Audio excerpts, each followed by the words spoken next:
Listen to me carefully. There are people in this world who don't just want to leave your life, they want to see what happens after they leave. They want to see if you'll fall apart. They want to see if you'll lose your confidence. They want to see if you'll start questioning your worth. They want to see if you'll spend your nights crying, your days waiting, and your future standing still because they're no longer around. And if you're not careful, you'll give them exactly what they're expecting. You'll hand over your power without even realizing it. You'll spend weeks checking your phone. You'll replay conversations over and over in your mind. You'll wonder why they changed. You'll wonder what you did wrong. You'll wonder why someone who once seemed so interested suddenly became so distant. But let me tell you something that might change the way you look at this entire situation. The moment you start chasing someone who is determined to walk away, you stop chasing your own future.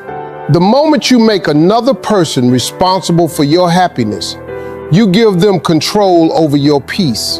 And the moment you start believing that their rejection defines your value, you forget who you were long before they ever entered your life. See, life has a funny way of teaching us lessons. Sometimes the lesson isn't about how to keep someone. Sometimes the lesson is about learning how not to lose yourself trying to keep them. Because the truth is, real strength isn't found when everything is going your way. Real strength shows up when your heart is hurting, your emotions are running high, and every part of you wants to react. But you choose dignity instead. You choose self-respect instead. You choose growth instead. Now, don't misunderstand me. This isn't about pretending you don't care. It's not about acting cold. It's not about playing games. If you're hurt, you're hurt. If you're disappointed, you're disappointed. You're human. But there's a difference between feeling pain and letting pain control your life. And that's what we're going to talk about today. Because somewhere out there, somebody is expecting you to break. Somebody is expecting you to beg. Somebody is expecting you to prove that you can't move forward without them. And today I'm going to show you why the most powerful thing you can do is the exact opposite. I'm going to show you why your silence can be stronger than an argument, why your self-respect can be stronger than your emotions, why your growth can speak louder than your pain, and why the person who refuses to collapse under pressure becomes impossible to defeat. So if you've been feeling rejected, if you've been feeling overlooked, if you've been wondering why someone stopped appreciating everything you brought to the table, stay with me. Because by the end of this message, you'll understand something powerful. Your greatest victory isn't making someone regret losing you. Your greatest victory is becoming so strong, so confident, and so focused on your own purpose that their decision no longer has the power to control your happiness. And when that happens, you don't just heal, you rise. Let's talk about it. One of the most important truths you will ever learn in relationships is that not every person is looking for your love. Sometimes they're looking for your reaction. They want to know whether they still have access to your emotions. They want to know whether they can still influence your mood, your confidence, and your peace of mind. And if you don't understand this, you can end up giving away your power without even realizing it. Think about how many people spend days, weeks,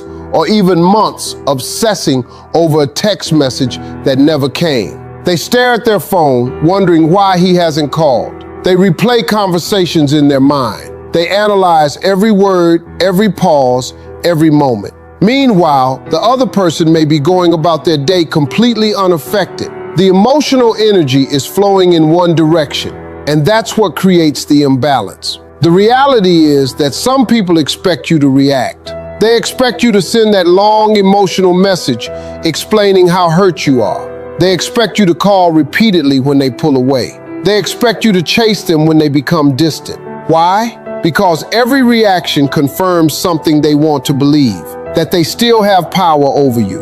Now let me be clear. This isn't about becoming cold or pretending you don't have feelings.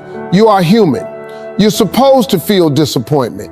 You're supposed to feel hurt when someone you care about lets you down. The goal isn't to eliminate emotions. The goal is to stop allowing those emotions to control your actions. There is a big difference between feeling something and reacting to everything. Emotion says, I need to text him right now. Wisdom says, give yourself time before you respond. Emotion says, I need him to explain why he changed. Wisdom says, his actions are already giving me an answer. Emotion says, I can't stand this silence. Wisdom says, silence often reveals what words try to hide. The strongest people are not those who never feel emotional pain. The strongest people are those who can sit with their emotions without allowing them to make decisions they will later regret. You see, when someone knows exactly how to trigger you, they often don't need to do much. Sometimes all they have to do is disappear for a few days. Sometimes all they have to do is stop giving attention. Sometimes all they have to do is become inconsistent. Then they sit back and watch. They watch to see whether you'll panic. They watch to see whether you'll chase. They watch to see whether you'll abandon your own standards just to keep them in your life. And here's the danger. The more you react, the more control you hand over. Every desperate message says, my peace depends on your response. Every emotional outburst says, you have the ability to shake my entire world. Every act of chasing says, I'm willing to forget my value if it means keeping your attention. But the moment you stop reacting impulsively, something powerful happens. You begin to reclaim your emotional independence. You begin to realize that your happiness doesn't have to rise and fall based on another person's behavior. You begin to understand that your self-worth is not something another person can give you or take away. That's when real confidence starts to develop. Confidence isn't loud. Confidence doesn't need to prove itself. Confidence doesn't beg for reassurance every 5 minutes. Confidence is the quiet belief that no matter what another person chooses to do, you will be okay. And when you reach that point, people notice. The person who expected you to break notices. The person who expected you to chase notices. The person who thought they could control your emotions notices. Because suddenly, you're no longer reacting the way they expected. Instead of falling apart, you're focusing on yourself. Instead of begging for attention, you're investing in your growth. Instead of constantly checking whether they care, you're making sure you care about yourself. That's a completely different energy. And here's something many people don't realize. Your calmness can be more powerful than any argument you'll ever make. When someone is expecting drama and you give them peace, it unsettles them. When someone is expecting desperation and you give them dignity, it surprises them. When someone is expecting emotional chaos and you respond with self-respect, it changes the entire dynamic. Not because you're trying to manipulate them, not because you're playing games, but because you finally realize that your emotional well-being is too valuable to place in someone else's hands. At the end of the day, every relationship teaches you something. Some relationships teach you trust. Some teach you patience, some teach you love, and some teach you the importance of protecting your peace. If someone is waiting for you to break, don't make their prediction come true. Don't give them the reaction they're expecting. Don't hand over the power they are hoping to keep. Take a breath, stand tall. Focus on your purpose, focus on your growth. Focus on building a life that doesn't depend on anyone else's approval. Because the greatest victory isn't making someone regret what they did to you. The greatest victory is reaching a place where their actions no longer have the power to define your happiness. And when you get there, you've already won. One of the biggest misconceptions people have about strength is that they think strength is loud. They think strength means proving a point, winning every argument, getting the last word, or making sure everyone knows how much they've been hurt. But true emotional strength rarely looks dramatic. In fact, some of the strongest moments in a person's life happen in complete silence. When someone disappoints you, ignores you, rejects you, or walks away from you, there's an immediate emotional reaction that takes place inside. Your heart races. Your mind fills with questions. You want answers. You want explanations. You want justice. Most of all, you want relief from the pain. And that's where many people make a mistake. They believe that expressing every emotion immediately will make them feel better. So they send the angry message. They make the emotional phone call. They write paragraphs explaining their pain. They demand explanations from someone who has already shown through their actions that they aren't willing to provide the answers being sought. But here's what life teaches over and over again. Emotional drama rarely creates emotional healing. Think about it. How many times have you reacted emotionally and later wished you had stayed calm? How many times have you sent a message in frustration only to reread it later and feel embarrassed? How many times have you given someone access to your deepest emotions, hoping they would finally understand, only to realize they still didn't change?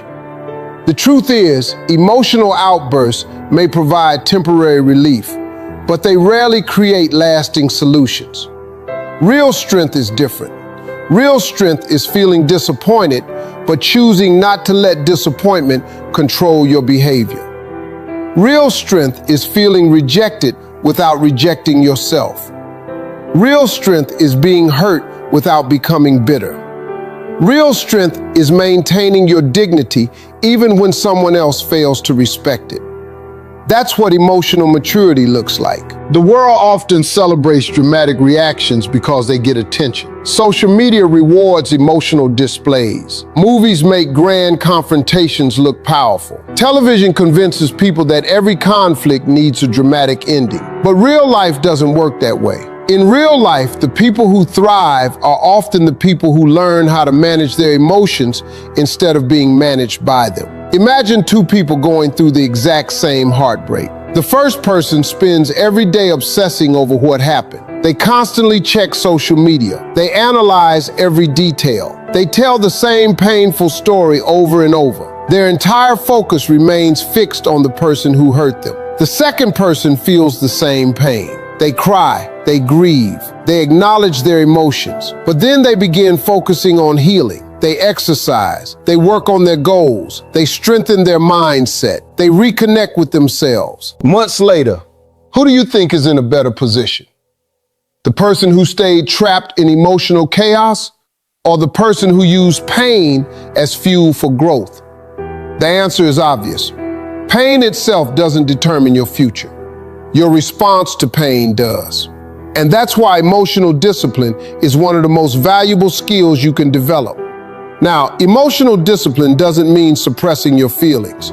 It doesn't mean pretending everything is okay when it isn't. It doesn't mean becoming cold, distant, or emotionally unavailable. It means creating space between what you feel and what you do. It means recognizing that emotions are temporary visitors, not permanent leaders.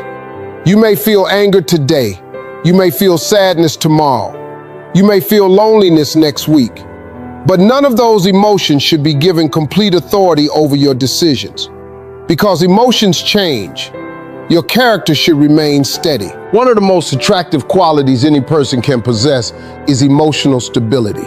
Not perfection, not constant happiness, stability. The ability to remain grounded when circumstances become difficult. The ability to remain respectful when others become disrespectful. The ability to remain focused when distractions appear. The ability to remain confident even when external validation disappears. That kind of strength cannot be faked. It comes from within. And here's something many people never realize until much later in life. Calmness is a form of power. When someone expects you to argue and you remain composed, that's power. When someone expects you to beg and you maintain your dignity, that's power. When someone expects you to fall apart and you continue moving forward, that's power. Not because you're trying to prove something to them, but because you've stopped allowing their behavior to dictate your emotional state. The people who have the greatest influence over their lives understand this principle. They understand that every reaction is a choice. Every response is a decision. Every moment presents an opportunity to either strengthen their peace or surrender it. And they choose wisely because they know that protecting their peace is more important than winning an argument. Protecting their self-respect is more important than getting temporary attention. Protecting their future is more important than dwelling on a painful past. The reality is that life will test your emotions repeatedly. There will always be people who disappoint you. There will always be situations you cannot control. There will always be moments that challenge your patience and your confidence. But your greatest advantage will never be your ability to control other people. Your greatest advantage will be your ability to control yourself. That's where true strength lives, not in emotional explosions, not in dramatic confrontations, not in desperate attempts to be understood by people who refuse to listen. True strength lives in the person who can walk through pain without losing their character. The person who can face rejection without losing their confidence. The person who can experience heartbreak without losing their belief in a better future. Because at the end of the day, emotional drama may attract attention for a moment, but emotional strength builds a life. And long after the emotions settle, long after the disappointment fades, and long after the people who hurt you become a distant memory, it will be your strength, not your drama, that carries you forward into the next chapter of your life. One of the most dangerous lies people begin to believe after rejection is this: if someone didn't choose me, there must be something wrong with me. It's a thought that quietly slips into the mind after a breakup, after being ignored, after being taken for granted, or after watching someone walk away without appreciating everything you brought into their life. And if you're not careful, that lie can slowly become the lens through which you see yourself. But here's what you need to understand. Someone's inability to recognize your value is not proof that you have no value. Read that again. Just because one person failed to appreciate you does not mean you were unworthy of appreciation. Just because one person overlooked your kindness does not mean your kindness wasn't valuable. Just because one person walked away does not mean you weren't worth staying for. Too many people allow another person's decision to become a verdict on their identity. A relationship ends, and suddenly they question their beauty. Someone loses interest, and suddenly they question their intelligence. Someone becomes distant, and suddenly they question their worth. But think about how unfair that is. You're allowing one person's opinion, one person's behavior, or one person's choices to determine how you see yourself. You're handing over the responsibility of defining your value to someone who may not even understand their own value. The truth is, people reject things for many reasons. Sometimes it's immaturity. Sometimes it's fear. Sometimes it's poor judgment. Sometimes it's bad timing. Sometimes it's emotional unavailability. And sometimes people simply don't recognize what they have until it's gone. None of those reasons automatically mean there's something wrong with you. Imagine placing a diamond in the hands of someone who knows nothing about gemstones. They might glance at it and think it's just another rock. They may fail to recognize its rarity. They may fail to understand its worth. They may even toss it aside without a second thought. Did the diamond lose its value? Of course not. The value remained exactly the same. The problem wasn't the diamond. The problem was the person's inability to recognize what they were holding. The same principle applies to people. Your value doesn't disappear because someone failed to see it. Your value doesn't shrink because someone walked away. Your value doesn't decrease because someone chose not to appreciate your presence. Your value is not determined by another person's awareness. It exists whether they recognize it or not. Unfortunately, many people spend years trying to convince others to see what should never have required convincing in the first place. They over-explain, they overgive, they over-sacrifice, they overcompensate. They keep thinking, if I just love harder, maybe they'll finally appreciate me. If I just do more, maybe they'll finally see my worth. If I just become everything they want, maybe they'll choose me. But that's a losing game, because the moment you begin proving your worth to someone, you've already forgotten it yourself. People who truly understand their value don't spend their lives auditioning for acceptance. They don't chase validation from people who consistently withhold it. They don't beg to be appreciated. They simply recognize that not everyone is capable of recognizing what they bring to the table. And that's okay. One of the most powerful shifts you can make in life is moving from a mindset of why wasn't I enough to why did I believe I had to prove I was enough. That's a completely different question.